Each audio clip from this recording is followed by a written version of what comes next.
What's up, Redemption? How you doing? Welcome to tournament season. Yes, that's right. Tournament season is well underway now as we have had our first two state tournaments. So we're excited to share some results from those with you, along with some other tournaments. Also, debuting the latest edition of the Power Rankings. We'll be doing that. We also had plans to have a conversation and talk about some Lost Soul impacts on the current meta game, but we had to table that. As you can tell from the title, Lost Souls and Lost Communication.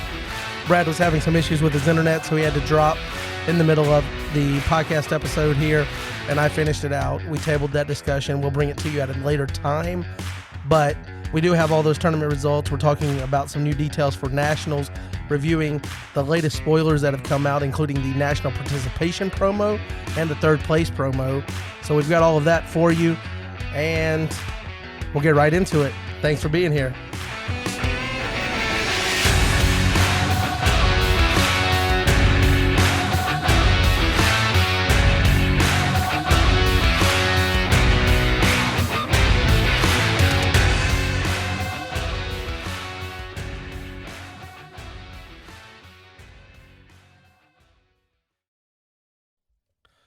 All right, guys, welcome back into a brand new episode of the Threshing Floor podcast. John Hendricks here, as always, with my co-host, Brad. How you doing, sir? Man, it's a great night because we're recording a podcast. Recording a podcast, yep. Hey, and if I am thinking correctly, what is this? This is maintaining our bi-weekly schedule that we're shooting for, so I guess that means that we're kind of on time. You can call us consistent, maybe. Nah, you don't call us consistent just yet, but it does feel nice to be making a plan and then sticking with it here. And what a great week to be recording a podcast because there's been so much activity within the community. We've got our first couple of state tournaments out of the way. That was Texas State and then Kentucky State, which I actually went to. I mean, we're fully into the tournament season now, and it's so fun to be in Redemption at this time of the year when people are, playing decks and things are becoming more streamlined. People are working on whatever that deck's going to be for Nationals. People are talking about different card interactions that they figured out and things of that nature. There's just a lot of excitement in the air, and it's kind of cool to be a part of it about this time of year. Yeah, I agree. I'm a little jealous because I haven't been to a tournament other than, the online ones. So, that's going to change here soon, I think. I hope it changes with Alabama State. I hope you don't. I hope we don't end up not being able to host it. I think that would be cool. Kind of fun to kind of pull you in and get Jeremy down here and maybe get Chris to come down. I think that would be cool. But I do think that it would be kind of crazy for us to be experiencing the week that we are in without saying anything about it. This is a very special week, Brad. Do you know why it's a special week? Man, this whole week has been centered around this week. I mean, the last few weeks have been centered around this week. Yeah, there you go. It's a special week. It is a very special week. And this is the week leading up to Easter Sunday, obviously celebrating the resurrection, which is kind of cool that all of this week and all of the things within this week has a lot of cards in Redemption now after GOC. It's kind of cool that that's there. You get to see the story arc of Jesus through the set of Gospel of Christ, which I know a lot of people talk about the Gospel of Christ set being an overpowered set and what it's done for the gameplay of Redemption. But I think what it's done for the thematic involvement of the scripture in the card game and telling the story of Jesus through the expansion set of Gospel of Christ, I think is wonderful. And I think it's really cool that to see when it intersects, like right now we're having, the week that we're having leading up to Easter and going through what happened at this, starting with Palm Sunday and all the, what happened each day of the week leading up to it. That's kind of cool to be able to then turn and see it in the card games that we play. I will say that there was a lot of resurrection at the Kentucky State tournament that I went to. So I just would like to say that I am thankful for GOC and what it does for the game outside of, telling, people saying Matthew's broken and all of that. So there is still some good underlying in the themes of GOC, which is really cool to have as we lead into Easter Sunday. Now, as far as the tournament that I went to, I think we could take some time and talk about Kentucky State tournament, because I don't know if you guys heard from Brian Jones about hosting it, but he was trying to get as many people to Kentucky State. He wanted it to be like a mini nationals. And I think he pretty well succeeded in that regard. I think we ended up with some last minute cancellations, and we ended up at 36 people that played at least one category at the tournament, which was really awesome. Brian was a wonderful host, great facilities there at Oakdale. And I think that you were asking me how I liked it before we got on to record, or as we were getting on to record. And I've honestly, one of the coolest tournaments I've been to. And I think it was really cool to, Brian was really recruiting people to come out, like basically begging people to come out, trying to get as many people there. But then when you got there, he had planned accommodations for like where you were going to stay and sleep. He had, snacks, drinks available, which if you've ever been to Oakdale, you're going to want some snacks and drinks available because it's in the middle of nowhere. So you have to drive these little crooked roads carved out of mountains to go to anything. So having all that stuff lined up and having, people prepare and bring in lunch and breakfast, that type of thing is definitely a necessity for the limitations of his accommodations being that he's in a secluded area. But being a big guy, it's no secret that I am a big guy. I've gone to tournaments. I've told stories about how the hotel hated fat people at Iowa Nationals because they put me on the second floor when the third floor, I believe, and the elevator was broken. The air conditioner in our room didn't work, and the shower was really slick. So, they were just trying to take me down. 3 strikes, I'm out, right? That's a lot of cards to be toting up them stairs. That is a lot of cards to be toting up those stairs. And I like to take all of my stuff with me. So I definitely had the boxes. But Brian, as soon as we got there, he was like, "You want to put your stuff in the room?" And I was like, "Okay."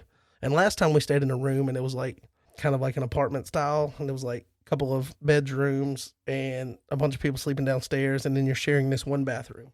So that's the expectation that I had. But when we got there, he walked us up these stairs and showed us. He was like, "This is where you'll be staying.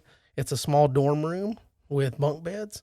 I had Keegan with me, so bunk beds made sense. But at tournaments, he likes to elbow me in the ribs, fighting over space on the mattress because he likes to sleep together. So I definitely did that. Not Brian's fault. He did have 2 beds available. But then if you look in the corner of the room, there's a door. And inside this doorway is the Holy Grail. And that's your own personal bathroom with a shower. And being a big guy, I like to make sure that I don't smell awful as best I can. So I was thankful to have the shower there, and it was really cool to have it on the room and not have to wait for people, because bathroom and shower accommodations at tournaments, they're not usually always the best. So I did enjoy that, and I don't know if everyone had that same treatment where they stayed, but that was cool. And then we were in the gym.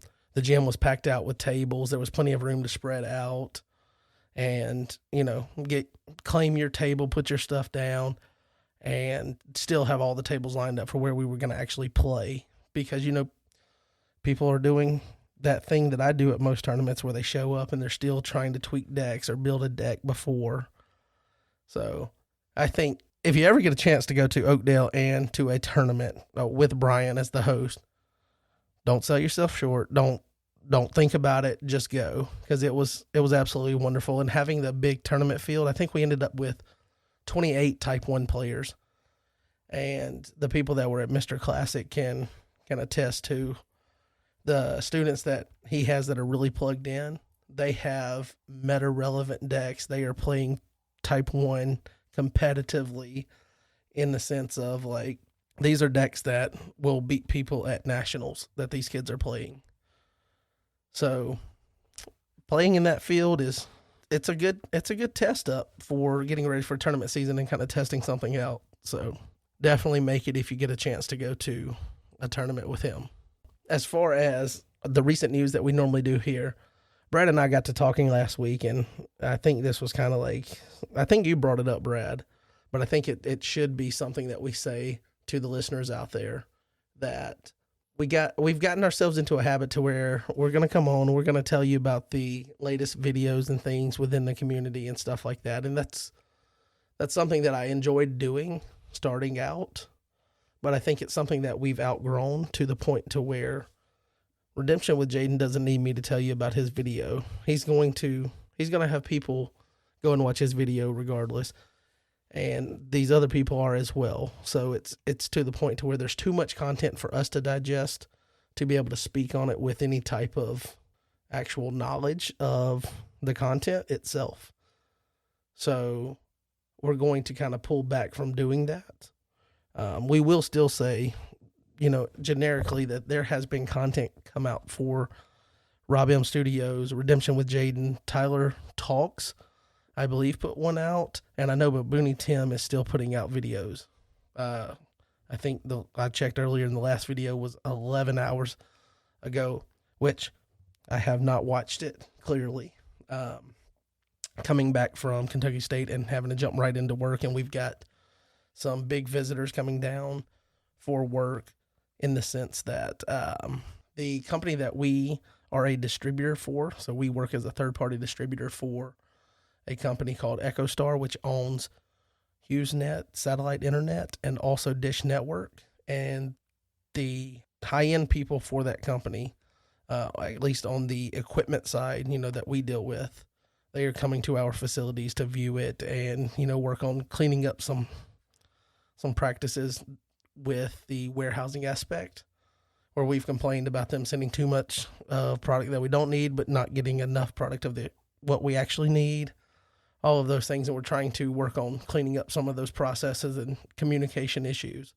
So they're coming down the 1st and 2nd, so Monday and Tuesday of next week. So I've got a lot to do to get ready for that, to make sure the place looks as clean and organized as it can. So I haven't really had a lot of time to throw into that since I just got back from the big Kentucky State tournament. And Brad, the warehouse, you've seen it at its worst. It can get a little rough. Now, luckily, we're past the days where it's really bad, but I do have to put some effort into that, and I have not been able to do that. So instead of trying to tell you about stuff that we don't know anything about, we're just going to kind of generically mention that there's content available and let that be it, and the specifics are for you to figure out on your own. I think that's a fair way to do it. And obviously all of this can be tracked by going over to Land of Redemption. Our friends there have all of the recent content from those guys posted. I believe all of those content creators have their information on Land of Redemption. So if you go there, you can kind of get caught up with what it is kind of in a snapshot. But, Brad, we've got lots of tournament results. Tournament results are good because what they lead to is a more accurate picture of the Redemption power rankings, where we rank the top 10 players, or the top 10 hottest players right now. Not necessarily the players that are, absolutely winning everything. Like, you can come in second, third, all of that. It's not like Ricky Bobby. It's not, if you're not first, you're last. Now, we do value you being first on the power rankings, all of that. But obviously there's going to be certain categories where people do come in within the top 3 or whatever in placings. All of that will be taken into account when we do power rankings, but it's really nice to be able to share some of the recent tournament results here on the podcast. And I said in the suggestion channel, if you want your wins, you want your placings to count, you need to get your tournament host or someone to give me the results. You can even give me the results if you want. Now, we've got some Texas State tournament results, for example, where I had Jake send me results from the categories that he played. I didn't get results from tournament host. So I don't have anything to go on except for the fact that he shared the results with me. So now those results will be calculated and put into the power rankings. How excited are you for the power rankings this week, Brad? I mean, this is what I look forward to every 2 weeks. I'm like, let's be Stephen A. and Shannon Sharp, and let's talk about the power rankings. So what we should do is put Jay Chambers first overall, just to get Brian mad, and yep. Justin Alstead, just to fire him up. Because I feel like that's how Stephen A. Smith does it. I'm more into the herd hierarchy. I prefer Colin Cowherd over those guys, but either way, He's just a one man show though, so you gotta have a well, duo. he has the guy sitting on the couch that's part of the show, but not really part of the show. I don't know. I don't know the role there, but anyway, I'm looking forward to it, and I hope you guys are too. But some people might be upset with the way we did it this week. There's a little shakeup in the top 10. There is a shakeup, and again, it comes down to valuing not only your placings but also the people you place against. So if you had a small tournament field versus somebody that had a large tournament field, I mean, that matters. That does matter. I'm excited to do that. So we've got that coming for you. Brad and I also, as part of that kind of larger discussion that we were having about the recent content, when we don't have a guest on the podcast and we're just kind of, going over results, maybe giving power rankings, things like that, we're not really, it's almost like we're telling you about other people's content versus creating our own. Now, obviously the power rankings are our own content to bring to the community, but it seemed like there was a lot of times where we were doing episodes where there was not really anything that we were creating fresh. We were just kind of going over what everyone else was doing, and we still want to kind of do that, and we want to share, tournament results and things, but we also want to create some of our own content. So we're actually going to be having a quick little discussion after we do the power rankings this week about lost souls and the impact that they have on the current game. And I kind of had the idea to talk about lost souls because at Kentucky State Tournament, Jeremy was not able to be there all of the day on Saturday. So he didn't play Type 1. He helped judge the first few rounds, but then he had to cut out. And in cutting out, he cut our team in half. So it was just me. And luckily, I had a good partner to fill in with because Keegan stepped up to the plate and played teams with me. He was actually really excited to do it, and it was fun. But what I did is I had actually built a carbon copy of his exact deck that we had built for him. And he was playing Disciples, GOC stuff on offense, and on defense, he was playing his Demon Thieves that he really likes, kind of like the Demon Thieves that Tyler put out on his channel last year. I made an exact copy of that deck for him so I could play against him, and he could see the lines of play that I was taking so that he would know how to play his own deck a little bit better and see the way that it plays out. I was doing that in hopes that it would help him perform better at the tournament, which I think he had a better grasp of what to do. But I think GOC has a lot of different variable lines of play. So you can do this or you can do that. You can do this or that kind of are difficult for a 10-year-old to grasp without getting a lot of games in. And so he hasn't gotten a ton of games in with his deck yet. But I ended up playing just that exact carbon copy in the tournament. And then when it came to teams, I wanted him to keep his exact deck the same way. So I swapped out the Dominants and Lost Souls. And going through the Lost Souls, I was like, man, this soul's good. This soul's good. Why aren't people playing this soul? Why aren't they playing this soul? And there's just so many cool ways you can impact the game, I think, with soul abilities. And it just got me thinking. And I was like, hey, that'd be something cool to talk about. So we're going to talk about it a little bit. So once we go through these recent tournament results, we are going to spotlight and talk about the national tournament that's coming up. 128 days away at the time of recording. So that's coming up. And then we're going to give you the power rankings, and then we're going to talk about some lost souls. So pretty solid lineup, I think, for the podcast this week. You excited, Brad?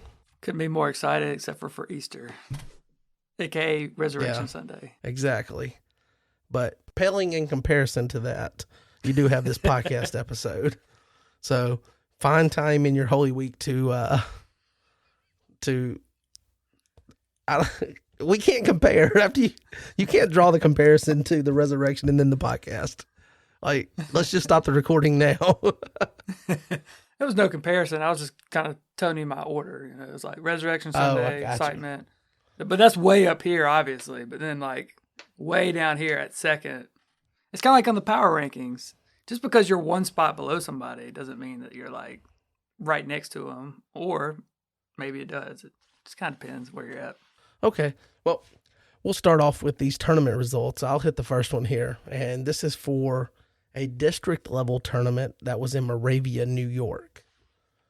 So this was hosted by Mark Valake and his play group there. I forget what they call themselves. I think it's Moravia Redemption Guild or something like that. I don't know. I probably messed up the name, but hey, I'm trying to give you a shout out, Mark, on it. But you let me know if that was right. But he did send over the results, and I appreciate that, Mark. And I'm happy to share them here with you guys. So in sealed, guess who came in first? Mr. Mark Valake himself. Second was Zach Miller, and Rob M. of the famous Rob M. Studios came in third. In booster draft, it looks like there was only 2 participants for booster draft. Ben Hull came in first. Mark Valake came in second. Type 1, Ben Hull won. Rob M. came in second. And Luke Hull, which is brother of Ben Hull, came in third. In addition to the results for Type 1, we also were provided some snippets into what each person played that placed there. So Ben Hull played Aggro Nativity and Herods. So GOC infused deck there with an aggressive, setup using Nativity and Herods. Rob M. used Daniel and Persians. And then Luke Hull used Red Warriors. Shout out Red Brigade, living to fight another day. Red Warriors. And then Philistines, which I love Philistines, so that's cool seeing them be involved there in the placing. Type 1 ran at the same time as Type 2. So there was 2 players that played Type 2. That was Mark Valake and Zach Miller. And it went in that order. Mark came in first, Zach Miller second. And then in teams, you had the defending national champion, the couple, Mark and Jalissa Valake, who did Soul Hide team decks at nationals and completely wrecked me and Jeremy, and then went on to win against the rest of the field to claim first place and put us down to second. They had been undefeated since nationals, but undefeated no more. They were taken down by Ben and Luke Hull, who used modified Type 1 decks. So their same decks from Type 1 modified to fit the team's rules, kind of what me and Keegan did that I mentioned at Kentucky State. And then Mark and Jalissa came in second using Nativity and Antediluvians and Magicians on defense. So they are undefeated no more. So there's you're saying we got a chance. So me and Jeremy still have a chance. They're not undefeated with some crazy deck this year. And then there was also a tournament in the Pacific Northwest. Do you want to take that one, Brad? Yes. Our well-known See the Tree, Chad France, hosted a district tournament. And so in Type 1 2-player, it is no surprise. In first place, we have Chad France with his Soul Surfer deck. Of course, he actually showed the Soul Surfer deck that won the Grand Prix. So it was pretty cool getting an inside look on that. And it's no surprise that he won Type 1 because with that deck, most tournaments he shows up to, you might want to bet on that deck. It's pretty good. So he got first. In second place is Timothy Sarnecki with Black Widow, which I'm not sure what Black Widow is, but if Black you know Widow what it is is, actually a deck that Chad built last year for him for nationals, and it's actually on Land of Redemption now as well. I think after nationals he posted it. So I don't remember what it's all about, but I remember when it came out and reading about it. So I have to go back. Getting old, it's no fun. So Black Widow came in second, and then we have Titus Welch, Old Testament and New Testament Angels, and Splash Magicians. This is a fourth grader. Not to mention he's a fourth grader. Yeah, he is a fourth grader third place that came in third place. That's pretty good.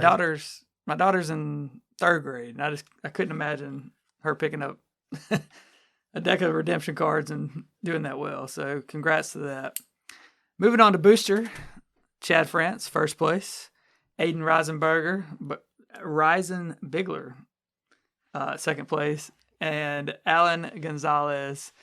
Congrats, guys, on the booster. I'm sure that was pretty fun as well. And then type 2, I don't like saying this. I don't like butchering people's last names, but that's what we do on this podcast. So that's what's Aiden Reisenbigler is right. I Googled the pronunciation earlier, but I knew I would still struggle with it. That's why I let you go second. Yes, I am that dude. I know. I was looking at this outline. I was like, how do you say this? How do you say this? So they're like, do I know all these names?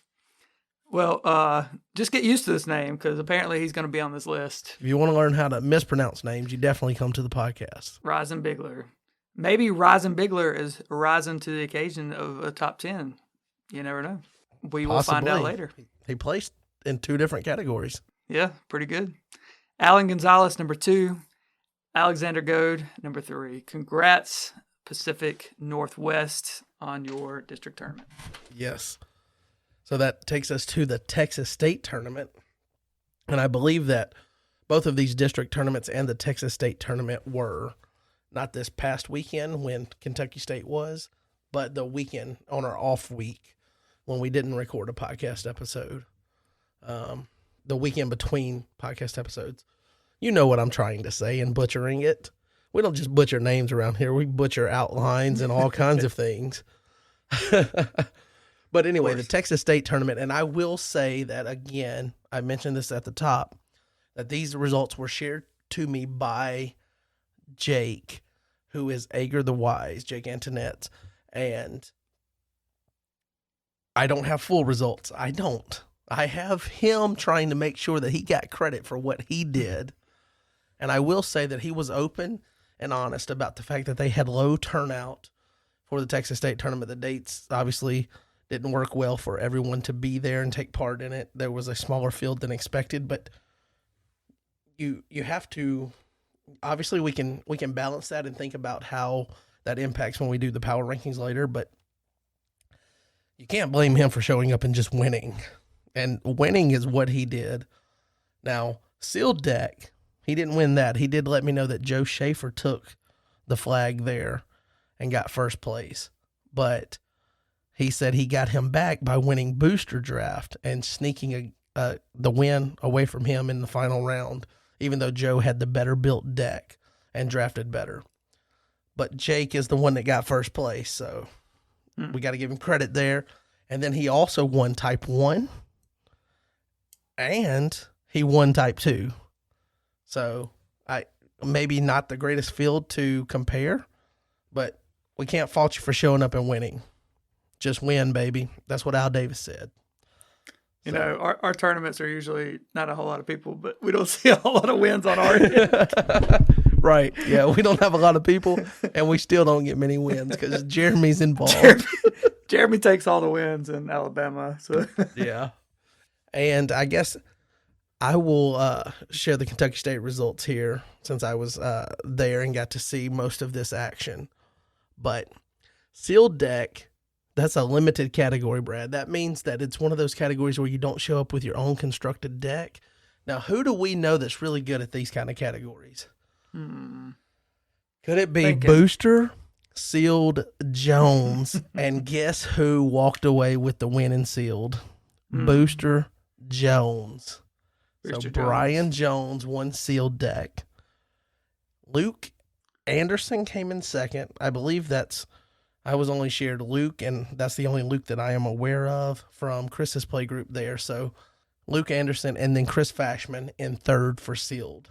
Sealed was happening at the same time that Teams was, so I wasn't able to exclusively pay attention to it. Booster draft. Now, this is one where I think it's really cool, and I can tell you that from the experience of booster draft, I didn't actually get to play booster draft, but I saw people drafting, and I was involved to the point of making sure that Keegan understood cards and whatnot, which was cool that they let me. I don't know if that's technically legal or not, but if I get anybody in trouble, I'm sorry. But I was involved with helping Keegan with booster draft at the drafting stage. But anyway, I didn't play. He played. I ended up helping judge that category. But booster draft was the first time, I believe, unless I'm not aware of Texas State tournament making arrangements to do so. I know that Brian had to work with Andy from Your Turn Games in order to make sure that we could do this, but we ended up drafting all roots infused packs. So every pack had no junk filler and had roots in the back. And so we drafted those cards, and the experience is night and day. Like, we were getting to the end of packs and there was heroes in the last 2 or 3 cards, which is not what you normally see. And it's like you had to actually decide, not just I'm going to take the hero, but which hero are you going to take throughout the pack. There was also obviously times where it might be better to take an enhancement now because you're seeing heroes so frequently. You can get the hero to match potentially things that you don't normally get to do with booster draft. So that was really cool. But in booster draft, as far as the results go, this was one of the few categories he got to play along with type 2, but who we were just talking about, Mr. Jeremy Chambers, he took the win. Jaden Alstead came in second, and then third place was a tie between Kevin and Simon of Brian's playgroup. Type 1, who do we know that's good at type 1? Jeremy, right? Jeremy was not able to play, so you won't see Jeremy here in the results. But what you will see is that old snake in the grass, Booster Jones, finding a way to win a constructed category right here in a huge tournament field, 28 players. He came in first, running an aggro GOC offense and demons on defense. So that's what he was running. Then in second was one of the kids from his playgroup, Roman Signorello. If you were at Nationals, this was the one student that was able to come with him. And I think he really benefited from being around Nationals and getting to see other players, other decks and things. And he's playing GOC and Herods. I believe it originally was kind of a copy of Nick Marshall's Nats winning deck and has gone through several tweaks and things. But he was able to come in second. And then in third place, I mean, it's been a while since we mentioned this guy in type 1 placings. That's not a knock. I'm just saying it's been a while, and it's nice to see him kind of reclaim some of that status here with a third place finish, and that is Mr. Tyler Stevens, who is constantly putting out deck lists and things. And even though he's always putting these deck lists out, he mentioned that he built this deck early in the morning before the category and was sleep deprived playing it and still won, playing a 57 card defensive heavy deck featuring Philistines on defense. I hate to say it, but yes, he did beat me. Although I do think it ended up being a time win versus a full win.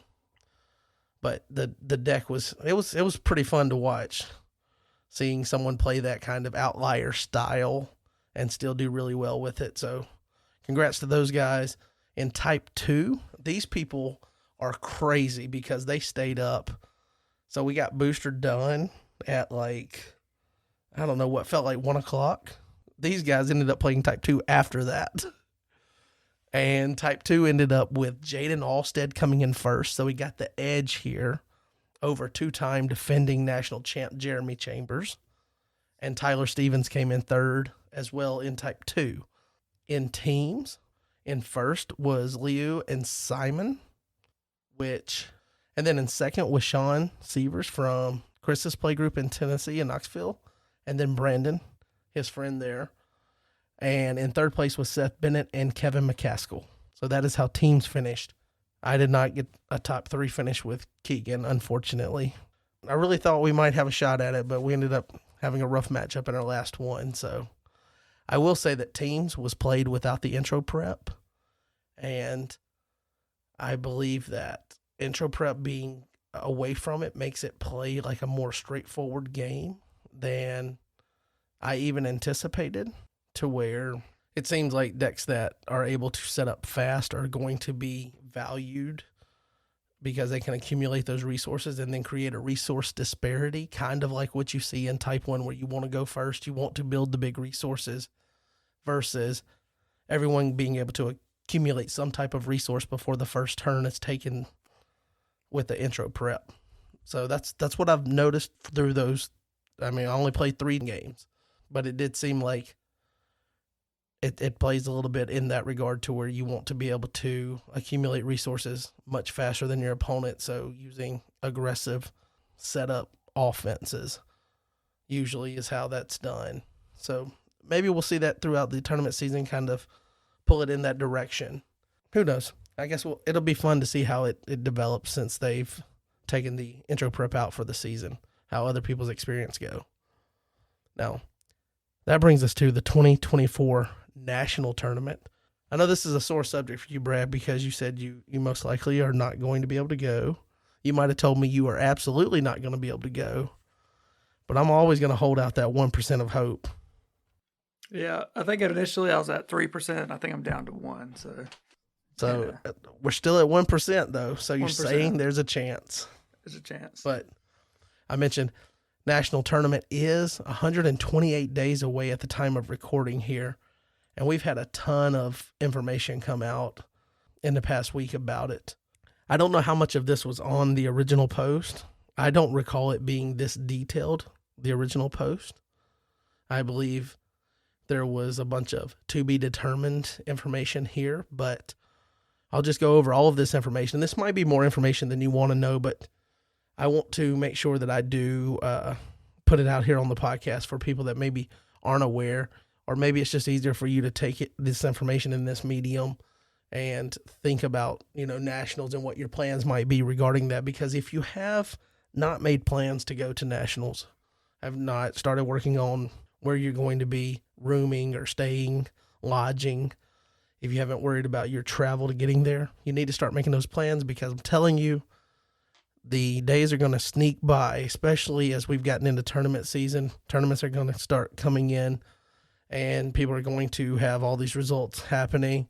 And before you know it, regionals will be happening, and then we'll be past the regional stage to where it's like in a few weeks there's nationals. And so you want to make plans farther out so that you don't have to scramble as it gets closer. Now, the location for nationals is going to be at Allendale Baptist Church in Allendale, Michigan. This is Ron Sias's church, and they are allowing him to use the facilities there to host. And co-hosting with him for nationals is going to be Jay Chambers. We already kind of knew that.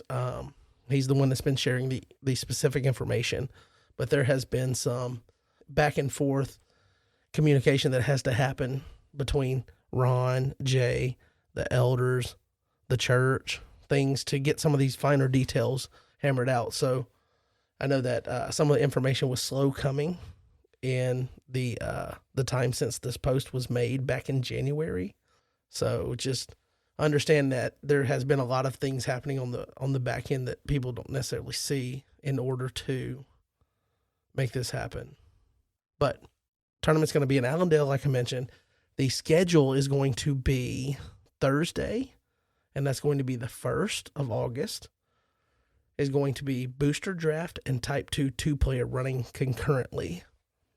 Doors will open at 7 a.m., and deck check will be from 7 to 8:45 a.m., and play beginning promptly at 9 a.m. So these times are things that you're probably not going to take and remember specifically. But I will say that booster draft has a cost of $25, so know that. And then booster draft will consist of 6 packs of rotation sets with roots, and the sets are to be announced. And now this is something that I believe is new information. Booster draft winner gets to create a card. So this is one of the categories that will allow the winner to create a card. And we didn't have that last year, but they are bringing it back, and it looks like they are going back to the format of choosing a couple of categories to be the ones that create a card.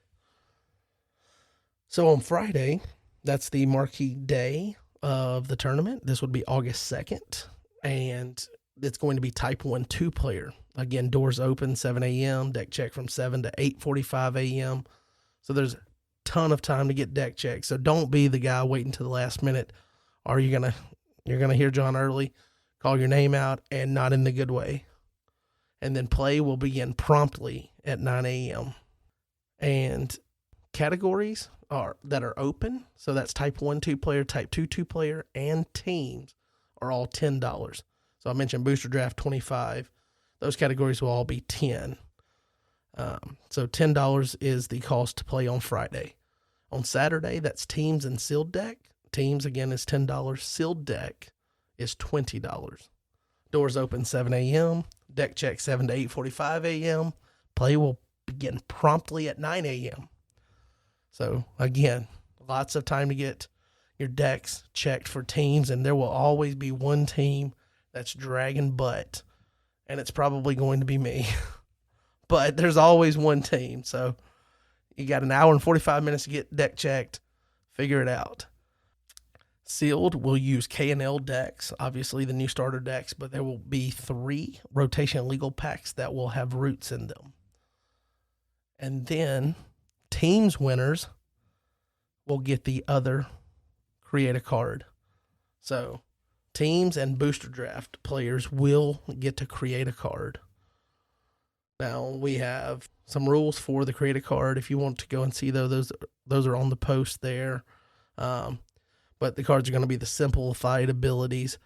You got 1 or 2 simple abilities, single brigade character enhancement, nothing crazy, no Booster Jones cards, no Faith and no Joshua. So that's what we've got there. Then there was mention that there was going to be some lodging accommodation since the church does not have the capacity to host people overnight. So the preferred airport to fly into if you are flying is abbreviated GRR, and it is the Gerald R. Ford International Airport. Lodging, and this is the preferred lodging, is the Sleep Inn and Suites in Allendale, and that's on Becker Drive. Address is all on the post. And then it's $400 for 3 nights. So that might sound like a lot. You get one person to go with, your cost becomes $200. If you're able to squeeze a third in your room, it goes down even more, so forth, so on. And you can use, they've set this up in Redemption National Tournament is what the rooms are reserved under. So you can go and use those. There's also a KOA campground that you could do tent camping at if you would like that. And as far as food goes, there is a variety of fast food restaurants within 2 minutes of the church. There's a family fare grocery store that's walking distance from the church. It's like shares a parking lot. And they have a pretty good hot food bar from what I'm told. So that is an option. And I believe Jay's also working on getting a food truck. Hopefully he'll be able to figure out something there. But it sounds like either way, whether you have a food truck there to make it easier, because I really think that was super easy when it was at Iowa. People just walk out, grab their food, walk back in, eat, done. But either way, it looks like that's going to be taken care of. And then transportation can be arranged to and from the airport as long as you get with Jay and communicate that information. So that is kind of a deep dive onto the specific details that are available for nationals now. So that information is available. If you have other questions that maybe aren't explicitly answered there, then tag Jay. You can ask him. I know that he's doing his best to make those details as easily communicated as possible. But again, there was some hiccups there at the beginning, having a bunch of different moving parts to put together.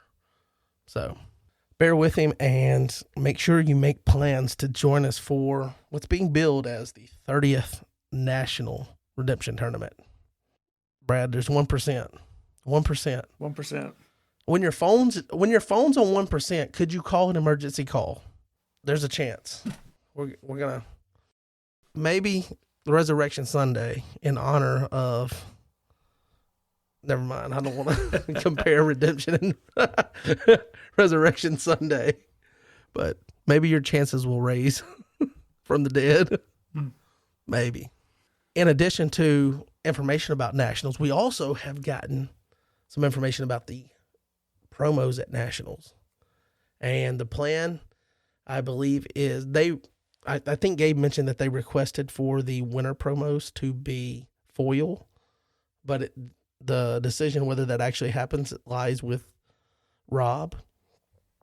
But right now we know what the participation promo is, and we have found out what third place is. We actually found that out today. So The first one is Guardian of Your Souls. And I think this came out shortly after we recorded the last episode. But Guardian of Your Souls and this new one is crazy good. So this one says, place in territory. Okay, easy enough. I'll place it in my territory.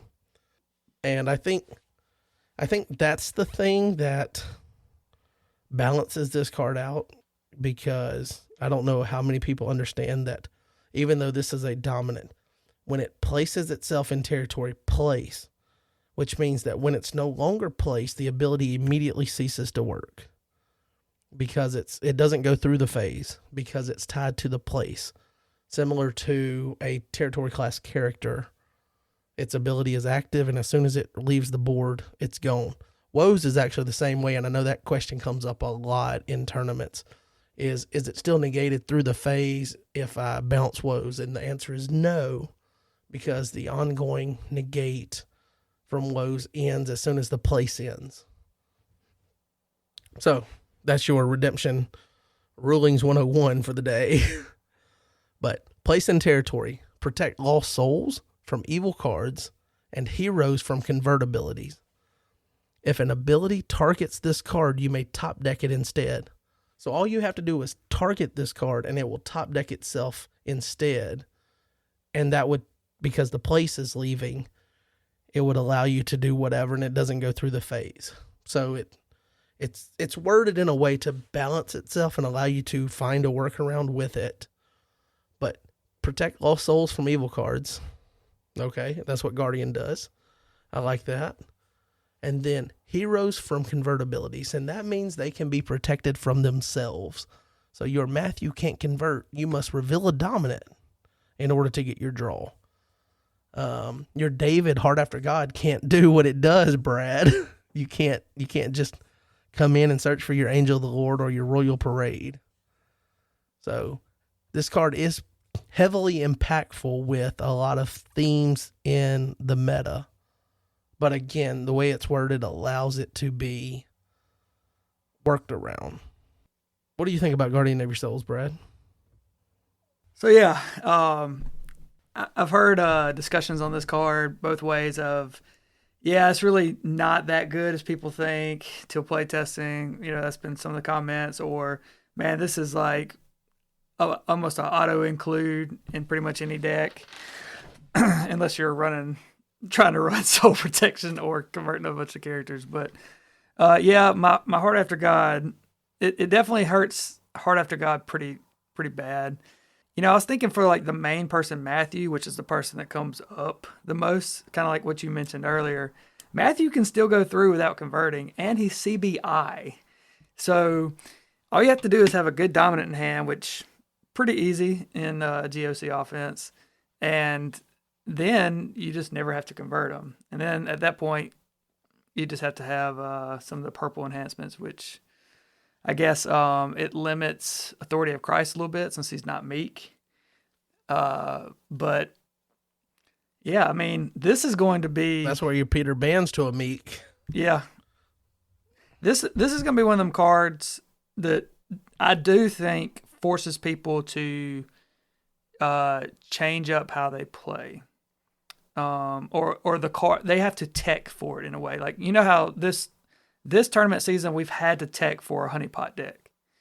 Like, you have to come into the deck building process saying, if I run up against this, will I be okay? Not maybe like every card has to, you know what I'm saying? Like every person on defense cannot be prevented, or on offense. I'm not saying that, but you do need to have enough in there to where if you run up against it, you're like, okay, these are a few plays I can make. And I think with Guardian of Your Souls is going to be the same.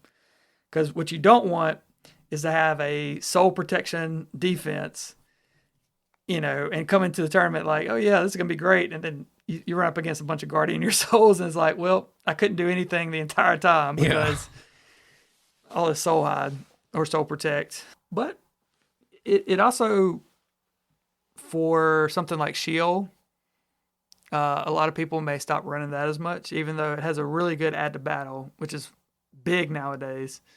We saw how I think this last Nationals really put Add to Battle over the top. It's not that people didn't know it wasn't good, but it just elevated it even more. And so Shield will still probably be an option, but I know people are going to take it out of their deck because of this card. There may be another card that you like better other than Shield because you're not hiding your souls as much. So yeah, I think this card is to me is a meta shifter, and you even see that from I think Chad commented on that with his Soul Surfer deck, where he's like, man, I'm gonna have to make some adjustments now because all my people convert for the most part on offense. So yeah, very interesting. He did say that, and then I think he kind of walked it back to he thinks he can still make his deck work around it. I think was the latest that I saw him post. Okay. But I definitely think that Guardian of Your Souls, it just being a card that's available, kind of, I think the impact will actually be greater in the deck building phase than it will be in the gameplay phase. Because I think, like you mentioned, if I've got Sheol and I'm mostly using it as an add to battle and every now and then getting to put a soul away, okay, is all of those benefits, considering that this card exists and I might not get the soul hide part of it, is it still beneficial to run the Unity? Or, because Sheol's got the Unity that you have to maintain in order to get the add to battle. So is that better than some other add to battle that you can throw in your deck, that type of thing? And I think the fact that it exists will make people, like, if you're a hard-nosed GOC player, you're going to find ways to work around this card. I can already tell you, I'm going to get Reassuring Angels, and I'm going to go to my Matthew or my whoever. He's going to gain Clay Brigade anyway. I'm going to show you the Dominant.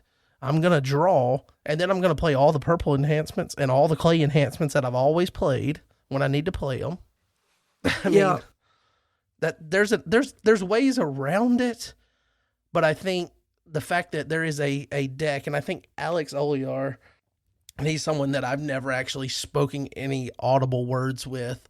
I've just interacted a little bit on Discord and seen kind of the way that he builds decks is kind of like anti-meta stuff. This is a card for that type of player to be able to have a tool in their toolbox that gives them a fighting chance against decks that are coming in and swarming the field with convert, draw 2, convert, boom, if block from hand, this, all off of one Ascension. Yeah. It gives them a chance to, okay, you can ban to them, but you're not going to get all of their abilities and things like that. And I think it's more of a governor on convert style offensive decks. So like, it's not going to stop them completely. It's just going to dial it down just a little bit because they're going to have to, in the deck building phase, work on ways to work around this card. So they're not going to go 100% all in on the speed of convert to meek anymore. Or at least I don't foresee that. I foresee them toning it down a little bit in case they run into this and don't have the answer immediately. Yeah. And for some people, it's definitely going to be like, what do I take out? Which dominant do I switch this out for? Because it feels like now is the time where it's the hardest to switch out dominants. There's so many good ones that it's important to have the right ones. This one, if like let's say you're going up against a wilderness offense and a non-soulhide defense, which is a lot of the defenses now, this card is not going to do anything. If anything, it may hurt you in your deck more than your opponents. And now that's a dominant that you drew or searched out. It has a potential to not do anything, essentially. So I think whenever I'm thinking of dominance, I want to make sure that whatever I'm going to use is going to help me in any game. It's my first kind of criteria. Now, if I start getting into tournaments and stuff and start getting beat real bad by Soulhide or Protection or a lot of Convert heroes, I would definitely consider the benefit over it. But it is it's not going to work against every deck. It's not an Angel of the Lord. It's not a Crowd's Choice, Three Woes. they're going to work, you know.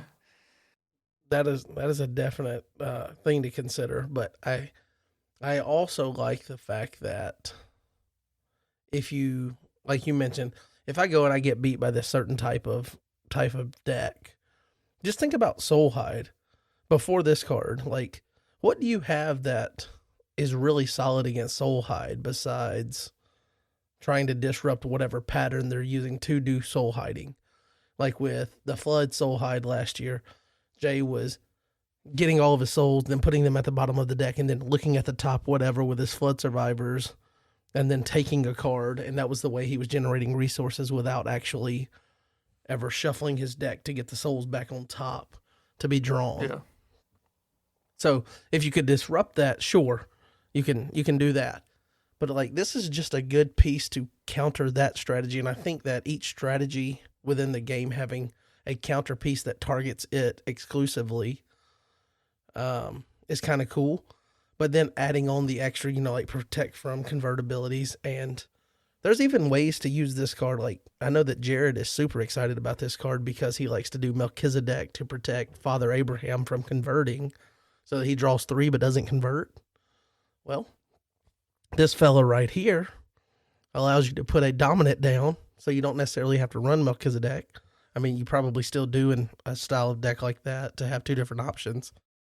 I mean, so it just opens up kind of like fringe things that people can do with this card that even if like it's not seeing a lot of play initially from meta relevant decks and players, it still has a benefit to some players within the game and gives them something like a tool to their creative thinking. And I'm excited for that part of it. Now, the other promo that we know from Nationals is the third place promo. And third place promo is a lost soul. There's usually a lost soul involved with Nationals getting the full art borderless treatment. And I'm super excited for this one because this is a soul that sees a lot of play. I mean, a lot of play. And it's one that I really like the art style on it. And I think Gabe mentioned that they picked this artwork because it's one person given to 2 and the card discards a card to draw 2. But Prosperity Lost Soul is going to be the third place promo, potentially in foil. Again, that's up to Rob. They've requested that and sent the request to Rob. So we'll see how that goes. But Prosperity Lost Soul, full art, borderless, national promo. I'm super stoked to add this one to my Nats promo collection. What do you think about this one, Brad? So I kind of have a different relationship with Prosperity probably than most people. I think I've only played it in like 1 or 2 decks just because I don't like the idea of discarding something from my hand basically just to get 1 extra card. Because you're replacing the card you discard, then you're getting an extra card, so it's like a draw 1, but you just had to discard something. And my thing is, like, I don't want to discard anything in my deck. You know, if it's in my deck, I want it. There's a reason for it. But I understand it generates kind of the going through your deck more quickly, which is definitely an advantage. So a lot of the good players play this card, and that's probably why, I should probably learn from them. But as far as it being a promo, I say all that to say I think the overwhelming majority of very good redemption players really like the Prosperity Soul. So I'm okay with it being like a third place national promo because it is very popular among a lot of good players.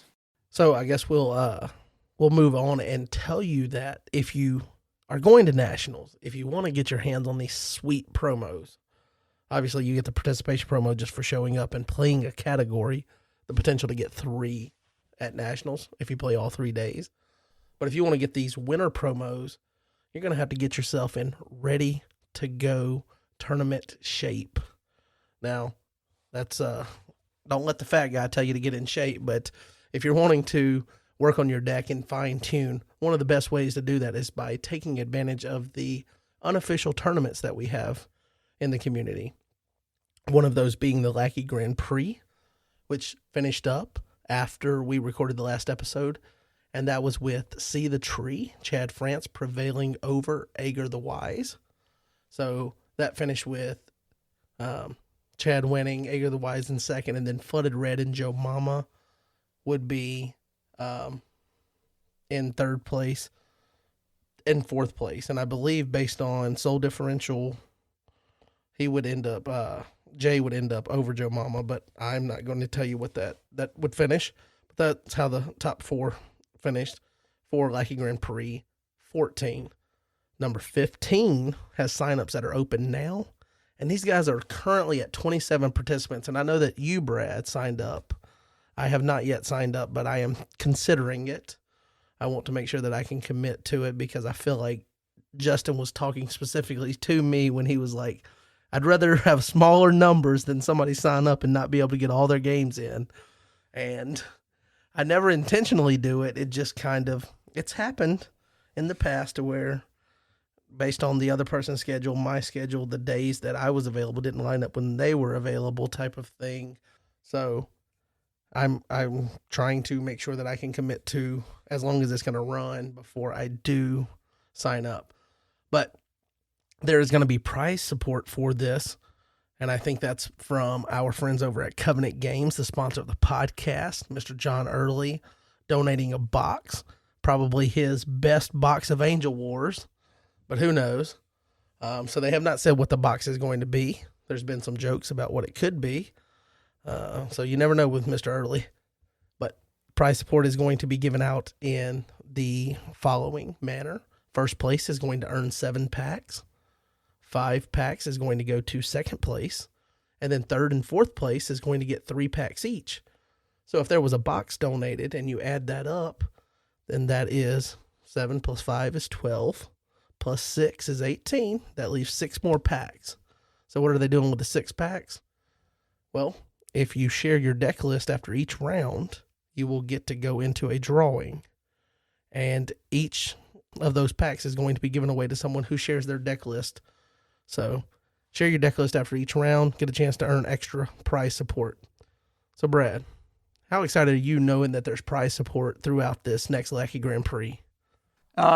That's really cool that something like this is going to have prize support. That's exciting. So we don't know what kind of packs they are yet, right? But hey, packs are packs. So if nothing else, you can use them for booster. Packs are packs, and packs might have roots in them. Running kind of concurrently now, it seems like they've almost synced up.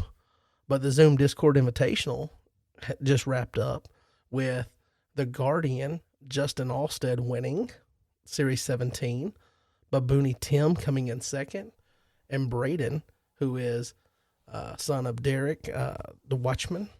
I guess he used his screen name to play the games on his account on Discord, but he came in third place. So that's cool to see. And that's with that wrap up, we didn't have that information when we did the power rankings last time, but Justin did reach out shortly after and was like, hey, by the way, not that it matters. I don't know if it would move me into first place, but I did win the Series 17. So he's on it, making sure that we're aware that he won that thing. So we'll make sure to take that into consideration when we do the power rankings in a moment. But Series 18 is also open for signups, and play for that is going to start on the 31st. So by the time you get this episode, you might only have a couple of days. But if you want to sign up, go ahead and sign up. The Lackey Grand Prix, I believe they're planning on starting that one on April 1st. So again, that's why I talk about they kind of synced up. But until that date, I believe you probably could get your name into the ring if you want to. So make sure you reach out for the Lackey Grand Prix. You can go onto their server and sign up. And on the Zoom Discord Invitational, you can go to their server and sign up. Rob M Studios has his server set up for that. So each of those tournaments have their own specific Discord, and you can do that. And then before we get done wrapping up this kind of recent news and notes section, I do want to say that the new expansion set was on display in some variety at Kentucky State Tournament. There was some play testing going on. There was some recent changes to the set that were being tested. And so we got to see some live play testing happening there like we did at Classic Weekend. So again, maybe if you get a chance to come to Kentucky State next year, you go ahead and do it so you can find out a little bit about the new set. But those recent changes are being tested now, but they are still on schedule for a Nats release. And then spoilers are expected to start once the set is sent to print. And Tyler has a plan for rolling out the spoilers. So spoiler season is almost firmly upon us. I assume that with the schedule being that they don't feel like they're in jeopardy of missing the timing for nationals. And I believe I've previously heard that they expect a set to take up to 3 months to print and get ready to distribute. So if it takes 3 months, it's around 90 days. We're at 128 days to nationals, which means that it should be getting sent to print within the next month and a few days, possibly.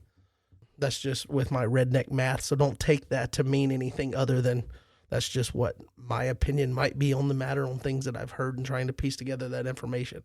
It's not official in any way, but that's kind of where I would expect that we are at. But with that, we're ready to crack into your favorite part of the podcast these days, my favorite part of the podcast these days. We're ready for this week's Power Rankings. That's right, we're ready for this week's Power Rankings. And I'm really excited about the bit of shakeup here with some state tournaments coming into play.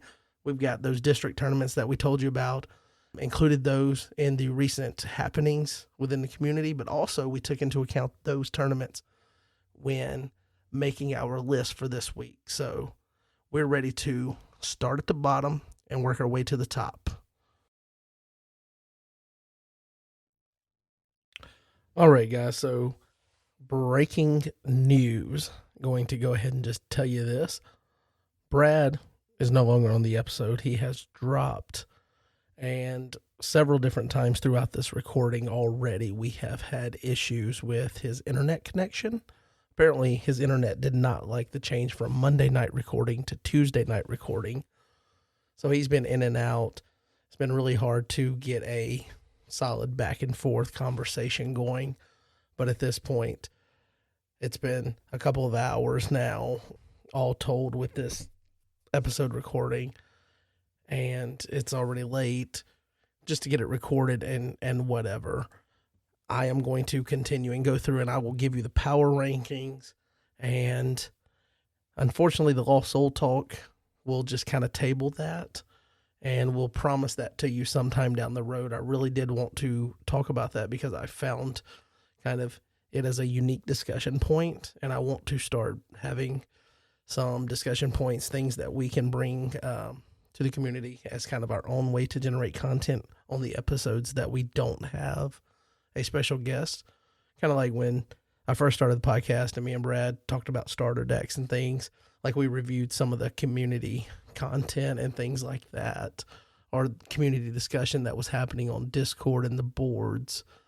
Just lots of things that we did then that we kind of got away from, to where it felt like maybe we were kind of having great episodes when we had guests and then having slightly more tamed and boring, potentially, episodes when we didn't have guests. And so try to spice that up. That's kind of what led to us wanting to do the power rankings and things, kind of find our way to impact the community with our own content. But unfortunately, Brad has had those connection issues tonight, and we're going to not be able to continue recording with him. So you're stuck with just me, and I'm sorry for that.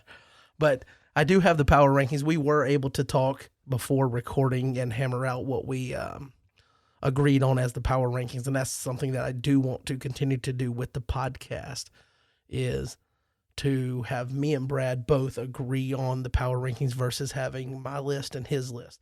While I think that would be cool for us to have our own list and have the variance within that, I think it's a lot more consistent if we come together and we agree on it. And so when I have a difference of opinion than him, I have to explain my side, he explains his side, and then reasonably we work together to come to what we agree is the current top 10. So with that, we'll get ready to reveal this week's power rankings. All right, so this week's power rankings.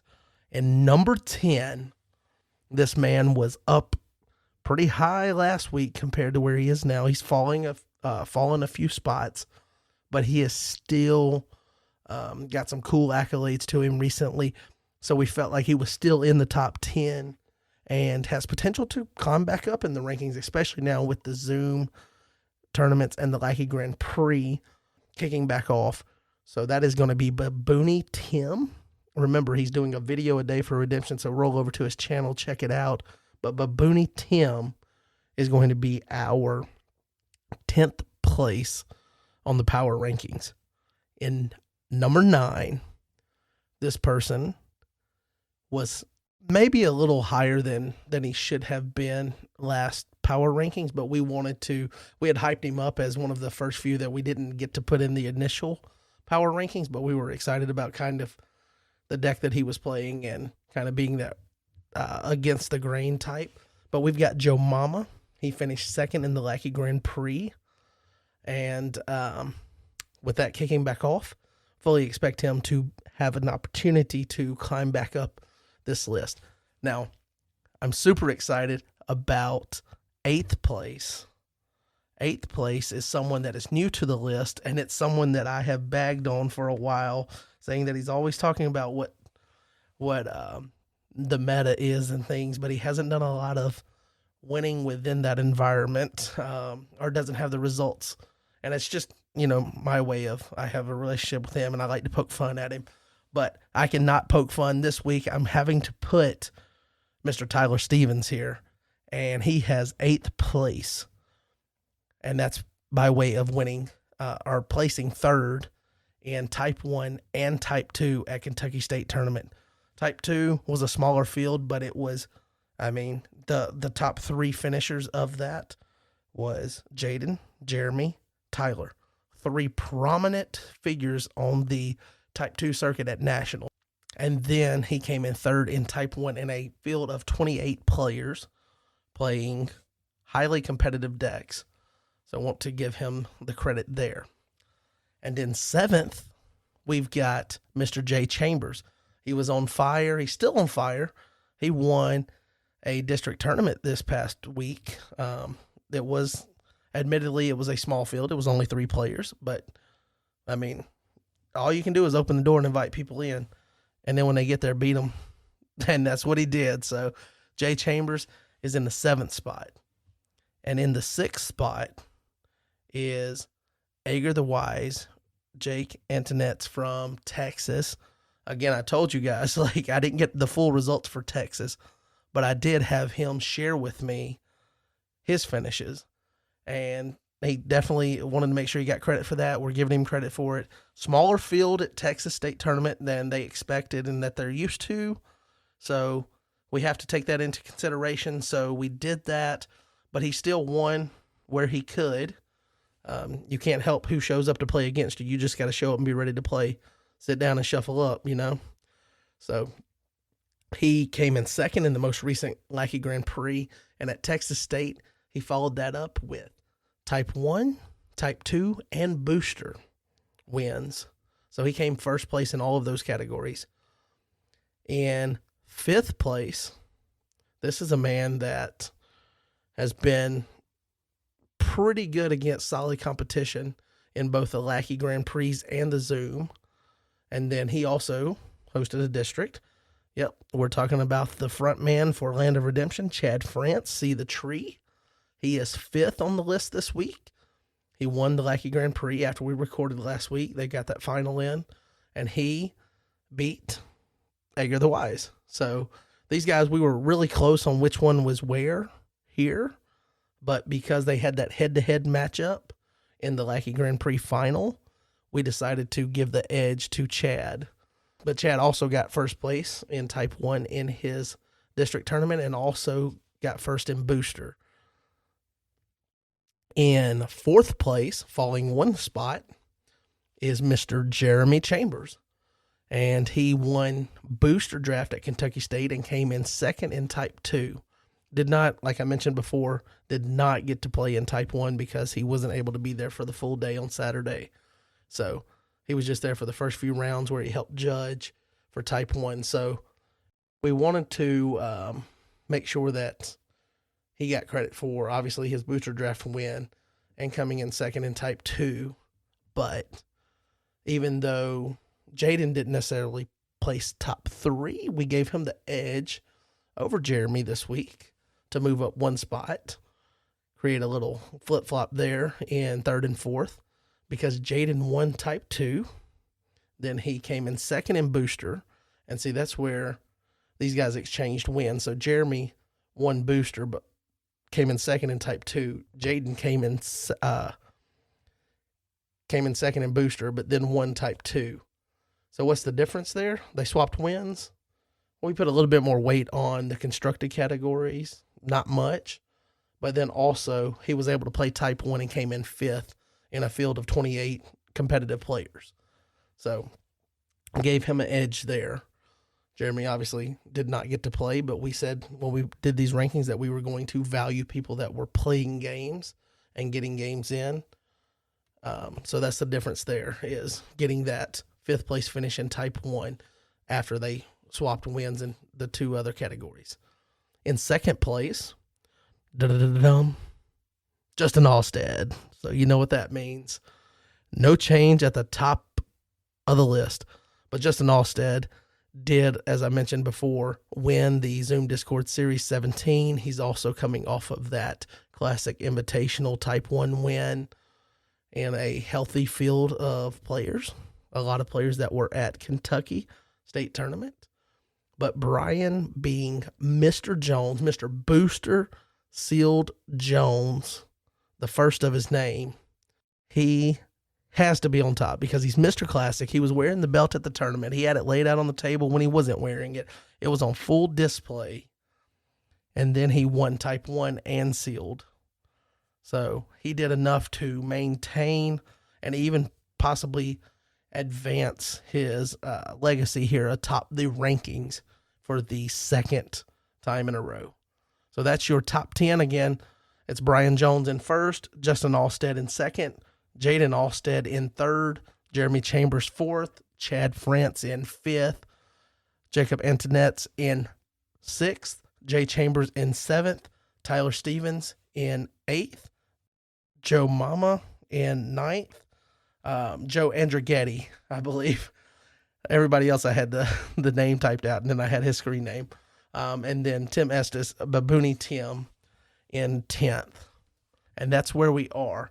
And our first one out, we'll go ahead and give you that for this week. Our first one out, I believe we kind of settled on being Mark Valake, who had a couple of category wins at his district tournament.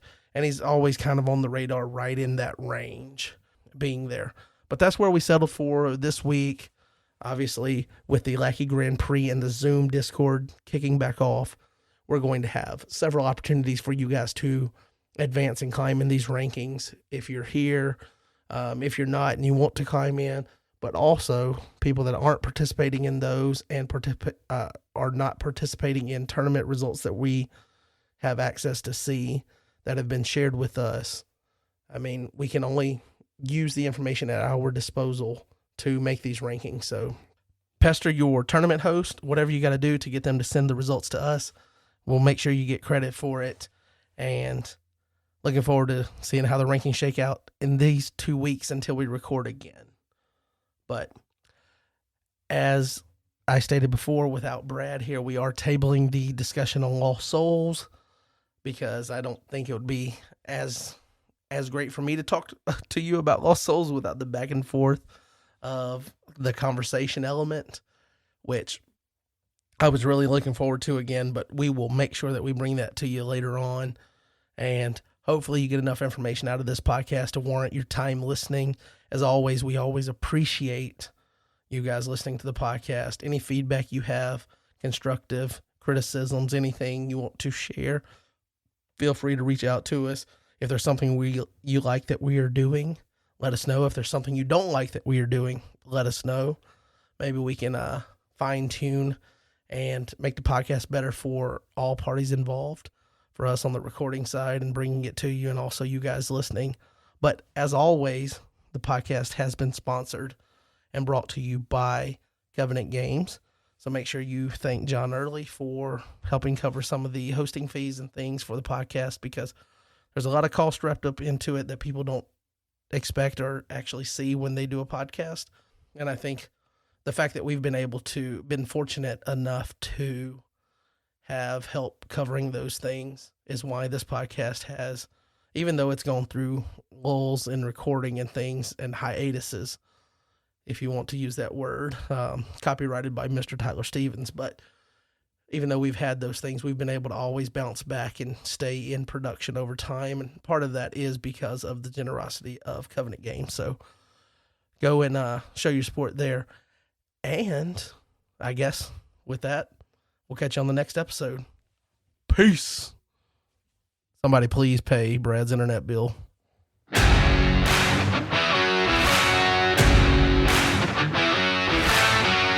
All right, guys, that's going to do it for this week's episode. Want to thank you guys for listening along as always. And sorry we couldn't bring you the discussion on Lost Souls that we were planning with Brad dropping on the episode. Unfortunately, it's kind of out of our hands with the connection issues, but hopefully we'll have those resolved by the time we record next time. But definitely want to thank you again, and we'll catch you next time. Peace.